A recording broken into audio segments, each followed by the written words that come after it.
नमस्कार. मी भाग्यश्री फाटक.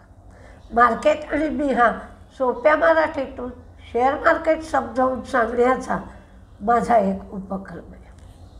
आपण सगळेजण आज बरेच दिवसांनी भेटतो, पण प्रथम मी तुम्हाला धन्यवाद देईन, कारण तुम्ही मला एवढे दिवसाची लॉग लीव दिली, त्यामुळे थोडासा बदल झाला.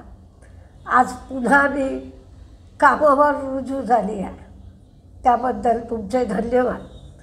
तुम्ही मला नेहमीच सांभाळून घेता, तसे पुढेही सांभाळून घ्याल अशी मी अपेक्षा करते. पण त्याच्याचबरोबर सबस्क्राईब करत जा, शेअर करत जा आणि लाईक पण करत जा, म्हणजे मला अधिकाधिक व्हिडिओ देण्याचा आणखीन उत्साह येईल. आणि तुम्हाला काय हवं आहे ते तुमच्या कमेंटमध्ये सांगत जा, म्हणजे मग मला ज्या काही गोष्टी तुम्हाला समजल्या नसतील त्याचा समावेश करता येईल. पण नवीन नवीन विषय देण्याचा मी प्रयत्न करते.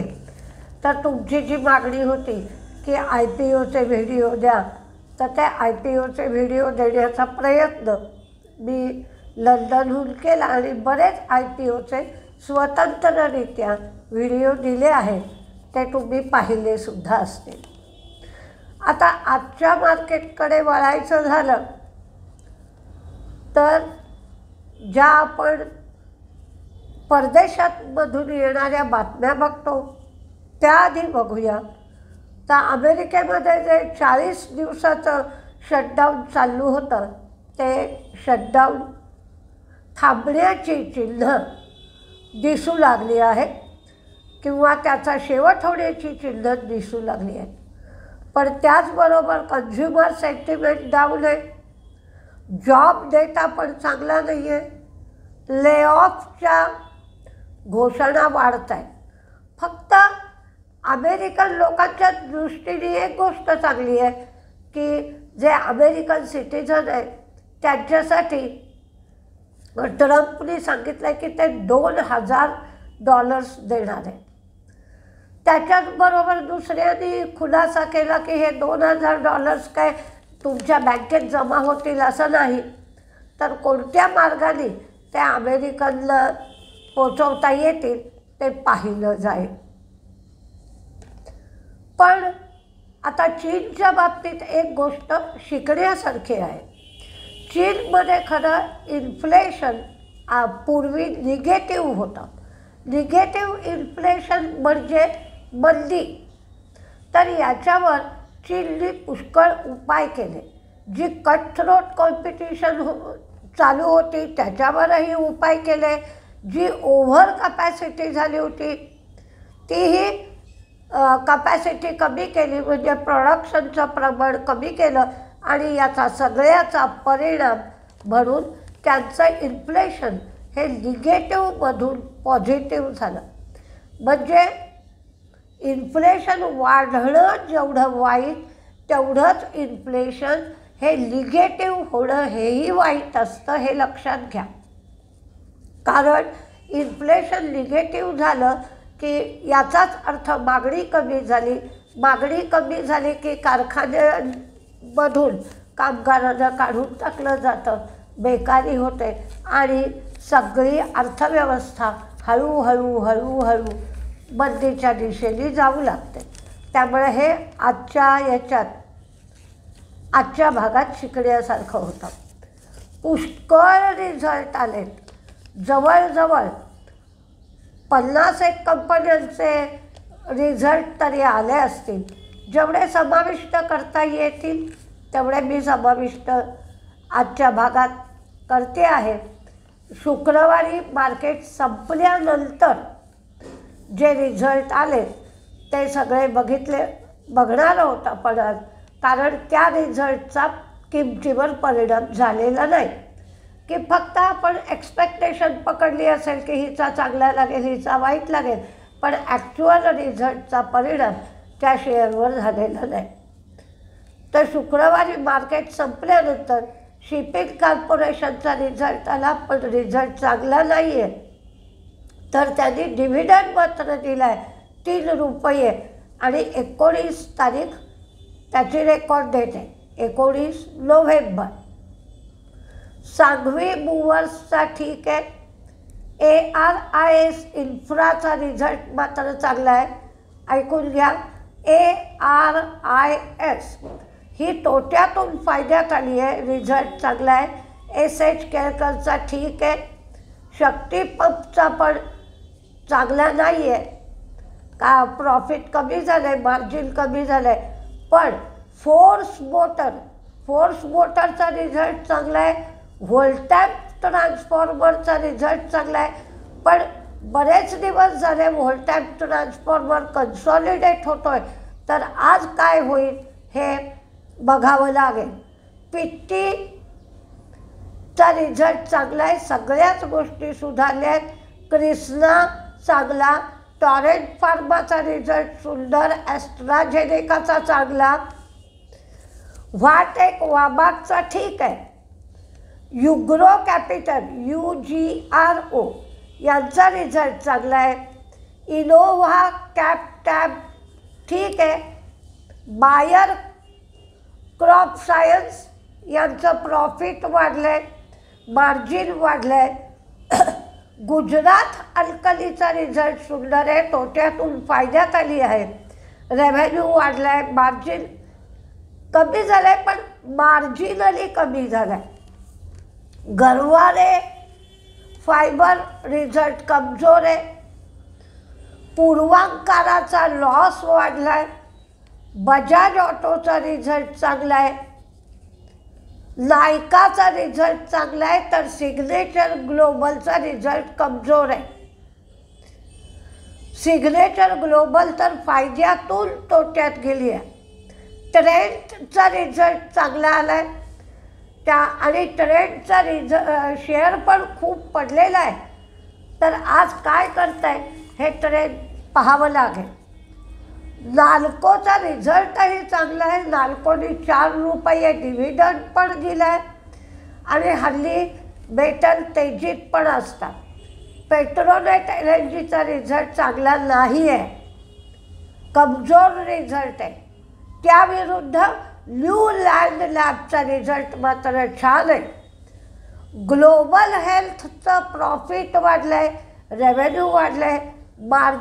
मार्जिन अगदी किंचितसं कमी झालं आहे, पण ग्लोबल हेल्थ ही मुंबईला हॉस्पिटल जी काढती आहे त्या हॉस्पिटलची क्षमता ते वाढवत आहेत, तिथली इन्व्हेस्टमेंट पण वाढवत आहेत.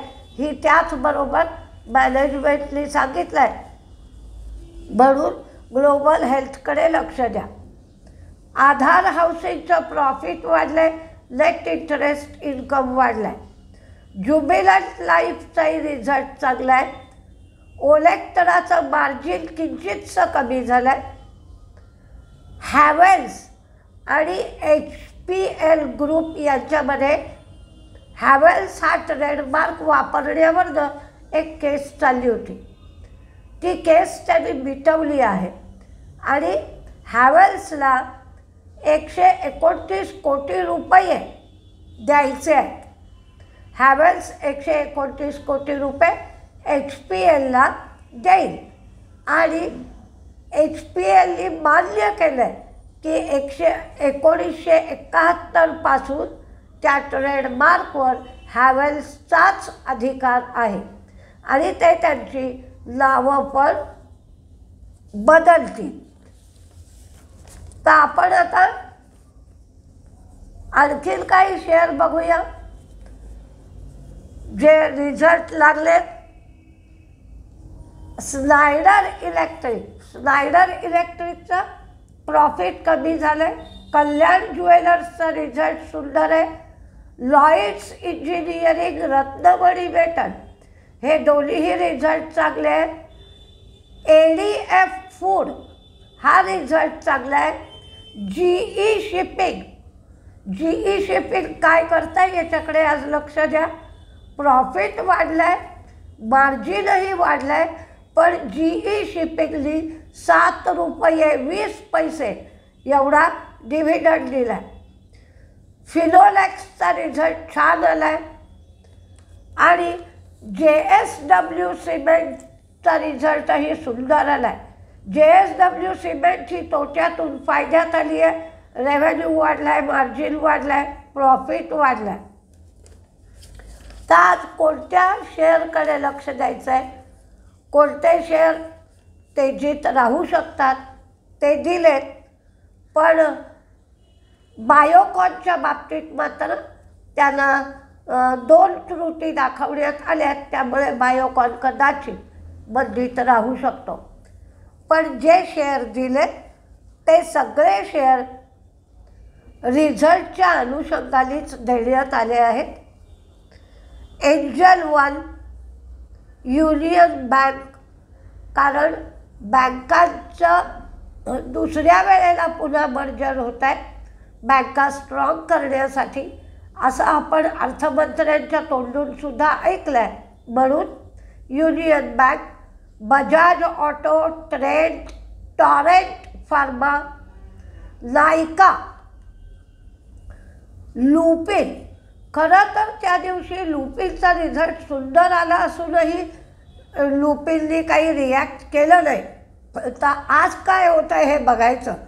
लुपिनचा जो पुण्याला प्लांट आहे त्याचं तपासणी झाली होती 3 तारखेपासून 6 तारखेपर्यंत, तर तिथे एकही त्रुटी दाखवलेली नाही.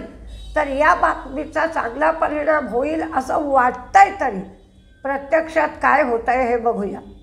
आज डिफेन्सच्या शेअरकडे तुम्ही लक्ष द्या.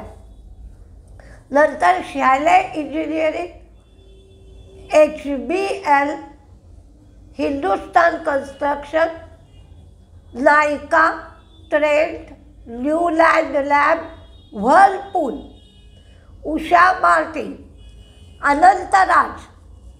डेटा सेंटरच्यामुळे अनंतराज शेअर चालतो, पण त्याच्याचबरोबर रिझल्टही चांगला आला आहे. JSW cement, Mangalam cement, Sambhav steel tube, Apex Frozen, म्हणजे जसे केमिकलचे रिझल्ट सुधारायला लागलेत.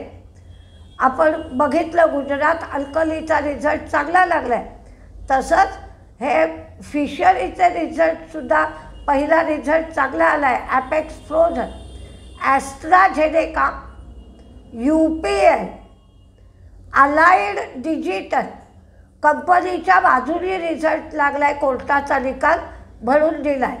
प्रिकॉल, नाल्को, फिनोलेक्सचा रिझल्ट चांगला आला आहे आणि HAL 113 इंजिनसाठी करार केला आहे म्हणून HAL आणि डिफेन्सच्या संदर्भातला शेअर आहे म्हणून. लुमॅक्स, त्यांचाही रिझल्ट चांगला आला आहे म्हणून दिला आहे. संदूर मॅंगनीज, व्होल्टॅक आणि गुजरात अल्कली. आज तुम्हाला एक महत्त्वाची गोष्ट सांगायची आहे. इन्फोसिसचा बायबॅक आला आहे. जर मला वेळ मिळाला तर त्याच्या टॅक्सच्या संदर्भात मी तुम्हाला व्हिडिओ देईन. पण 12 लाखापर्यंत ज्यांचं उत्पन्न आहे त्यांना या बायबॅकचा फायदा मिळेल आणि 12 लाख ते 16 लाख ही जी उत्पन्नाची कॅटेगरी आहे, तर याही लोकांना फायदा मिळू शकतो, पण थोडा फायदा या लोकांना कमी मिळेल. म्हणजे 30,000च्या आसपास जो फायदा मिळायला हवा तो एक 26,000पर्यंत त्यांच्या फायदा पदरात पडू शकतो. पण त्यापेक्षा अधिक उत्पन्न असणाऱ्यांना फायदा मिळणार नाही, कारण यावेळेचं टॅक्सेशन वेगळं केलं आहे की जी 1800 रुपयांनी जे शेअर घेतले जाणार त्याची जी व्हॅल्यू येईल ती डिव्हिडंडप्रमाणे ट्रीट होईल आणि त्या व्हॅल्यूवर शॉर्ट टर्म कॅपिटल गेनप्रमाणे टॅक्स लावला जाईल. आणि जी मूळ रक्कम, समजा तुम्ही आज 1500 रुपयाला शेअर घेतला, आज उद्या किंवा या आठवड्यात, तर त्याची जी रक्कम होईल तो लॉस म्हणून पकडला जाईल आणि तो लॉस शॉर्ट टर्म कॅपिटल गेनच्या अगेन्स्ट सेट ऑफ करता येईल तुम्हाला. पण हा जो बदल केला आहे आणि डिव्हिडंडसारखी जी ट्रीटमेंट बायबॅकच्या याला दिली जाणार आहे त्यामुळे लोकांना याच्यात फायदा मिळणार नाही. तर ज्यांचं उत्पन्न 12 लाखापर्यंत आहे किंवा 12 ते 16 लाख तर या मर्यादेपर्यंत असेल त्यांनीच या बायबॅकमध्ये भाग घ्यावा. बायबॅकनंतर 95% वेळेला शेअर वाढतो किंवा शेअर वाढण्यासाठीच किंबहुना बायबॅक केला जातो. तर शेअरचा भाव वाढल्यानंतर मार्केटमध्ये विकणं हे अधिक योग्य ठरेल. जर मला वेळ झाला तर नक्की मी तुम्हाला याचा सेपरेट व्हिडिओ देईन. जर तुम्हाला माझा व्हिडिओ आवडला असेल तर लाईक करा, सबस्क्राईब करा आणि शेअर करा, म्हणजे मला आणखीन ताकद मिळते. नवीन व्हिडिओ म्हाताऱ्या वयामुळे कमी झालेली असते तर अधिक उत्साह मिळतो. तेवढं तुम्ही माझ्यासाठी नक्की कराल अशी माझी अपेक्षा आहे. नमस्ते.